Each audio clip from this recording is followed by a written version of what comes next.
منګ او تاسې د محمد رسول الله صلی الله علیه وسلم د شان او د قدر په باره کې موضوع هغه شروع کړې وه. د رسول الله صلی الله علیه وسلم د اخلاقو په باره کې په تېره جمعه کې موږ هغه بحث ذکر کړ چې څه به هغه نن ذکر کوو. رسول الله صلی الله علیه وسلم دا زموږ او ستاسې د مسلمانانو قائد دی او الله موږ له د محمد رسول الله صلی الله علیه وسلم په باره کې داسې ویلي دي چې لقد کان لکم فی رسول الله اسوة حسنه. شته دی ستاسې دپاره د محمد رسول الله صلی الله علیه وسلم په تابعدارۍ کې اسوه حسنه، یو نمونه ستاسو دپاره د رسول الله صلی الله علیه وسلم په تابعدارۍ کې هغه شته دی. رسول الله صلی الله علیه وسلم چې دنیا ته هغه راغلی دی نو صرف د هغه دا بنی چې صرف د هغه تاریخ منګه ګورو او د هغه د واقعاتو نه صرف هغه خوند اخلو یا صرف په دې نوم باندې هغه تسلیموو چې رسول الله صلی الله علیه وسلم یو انسان و دنیا ته راغلی او د دنیا نه لاړ. دا خبره غلطه ده، بلکې د رسول الله صلی الله علیه وسلم د راتللو مقصد هغه دا دی د هغه تابعداري کوله، د محمد رسول الله صلی الله علیه وسلم تابعداري او دغه په نقش قدم باندې تلل. په دې کې الله عز وجل د دنیا او د آخرت کامیابي کې ښودلې ده. د محمد رسول الله په نقش قدم باندې تلله. رسول الله صلی الله علیه وسلم اخلاق دا د کم حده پورې و. رسول الله صلی الله علیه وسلم یو سربراه او یو حکمران هم و، لیکن د ټولې دنیا د باچاهانو کردار چې هغه وګوري او د رسول الله صلی الله علیه وسلم کردار او دغه اخلاق وګوري نو تا ته به پته ولګیږي چې رسول الله صلی الله علیه وسلم ته الله رب العالمین څومره اوچت اخلاق هغه ورکړي وو. لکه د محمد رسول الله صلی الله علیه وسلم سره چې بادشاه څومره سختي هغه وکړه نو رسول الله صلی الله علیه وسلم له الله رب العالمین ډېر غټ صبر هغه ورکړی وو، لیکن بیا به هم د هغه په مخ باندې غوسه هغه نه ښکاره کېدله. دومره اوچت او عظیم انسان چې یو لوی سربراه او حکمران هم و، خو لیکن چې څومره تکلیف به ورته خلکو ورکوه د رسول الله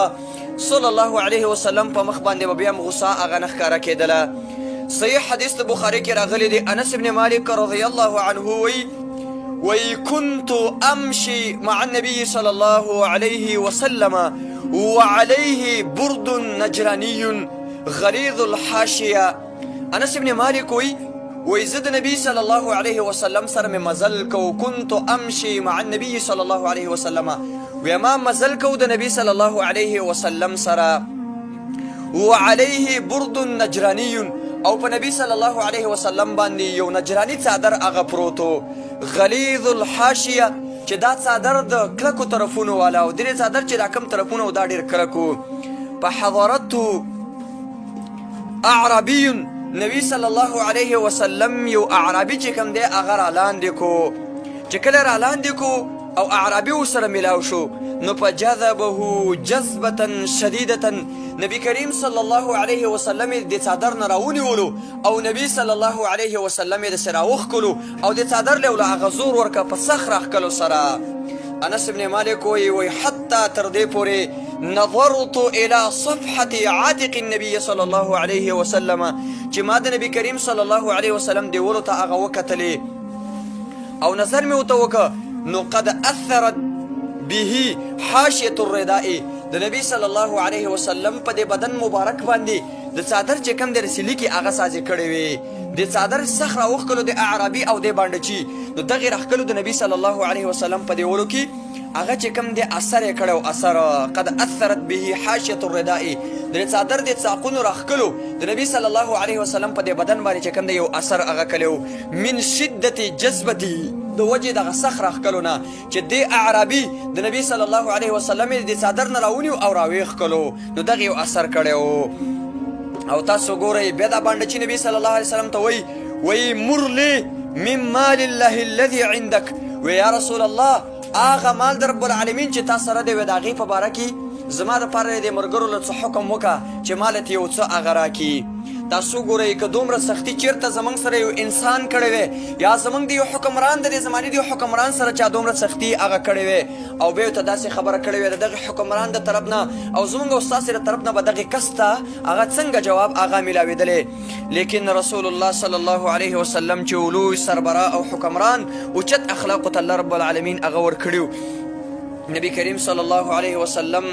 فالتفت الیه فضحک نبی صلی الله علیه وسلم د اعرابي ته وکتلې او بیا نبی صلی الله علیه وسلم هغه په خندا باندې شو وی خندلې ثم امر له بعطاء او بیا نبی صلی الله علیه وسلم امر وکړ د اعرابي لپاره مرګرو لره په عطا باندې چې څه د تاسو هغه ورکړي دا د نبی کریم صلی الله علیه وسلم اخلاقو دا د نبی صلی الله علیه وسلم اوچت شان خو کاش چې موږ او تاسو د نبی صلی الله علیه وسلم شان هغه وپېژنو حالان کې نبی کریم صلی الله علیه وسلم دومره اوچت اخلاقو د دې وجې نه نبی کریم صلی الله علیه وسلم عام خلکو ته هم دا ویلو عام حکمرانانو ته هم دا دعا کړې وه حدیث کې راغلی نبی صلی الله علیه وسلم فرمایل اللهم